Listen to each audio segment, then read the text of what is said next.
Alright, this video is to continue the margin of error and also constructing confidence intervals. And what I really want to touch on is how your confidence level relates with your margin of error. Now let's pretend that you have me as your teacher, Mrs. DeFelice. Now, if you know anything about females, we really don't like to share our weight. It's kind of just something we don't really like to do. Maybe not all females feel this way, but I would say probably a majority would. Now let's say I ask you to guess how much that I weigh. Now, some of you probably don't want to offend me, so you might say, well, Miss DeFelice, I am 100% sure that you are between 100 pounds and 200 pounds. Well, when you have such a high confidence, your margin of error has to be huge.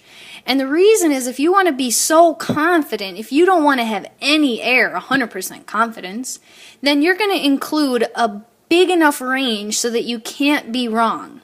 You know, if I were to say 95% confident, maybe I would say like 110 to 190 pounds. You know, in this case, there's, 5% where, I could have error. But in this case, it's kind of like, well, from 110 to 90, I think you got to be somewhere in there. But if I were to say you're only 10% sure, or maybe even if I did 50, let's do 50 first. You might want to get a little closer, between 120 to 150.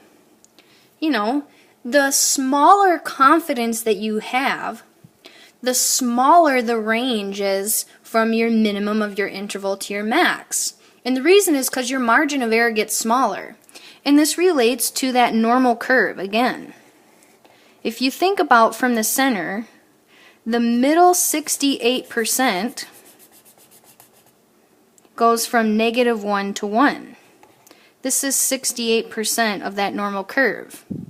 And if you were to go up to, let's say, 95% confidence, you want to cover more in terms of range because you really don't want to give yourself a chance to be wrong. So this one goes from -2 to 2. So I'm including more numbers in this case than I was here because I want to be more confident that I'm going to have the actual weight that Miss DeFelice is.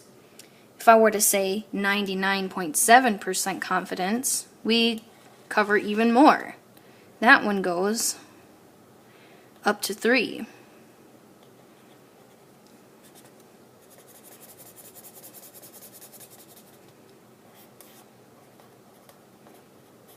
So there's kind of a trade-off here.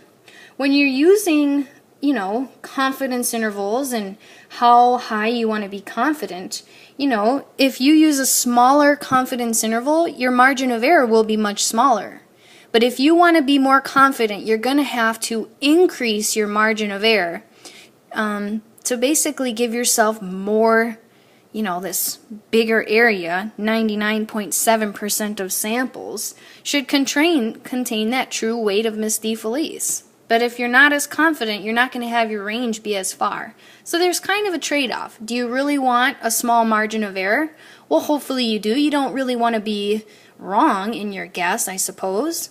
But it's a trade-off. If you have a smaller confidence level, smaller margin of error, so really to have small margin of error, you do need a smaller confidence level. Which means, well, I'm only 50% sure. Maybe that's not as good as I'm 95% sure. So you have to kind of pick. It's a trade-off.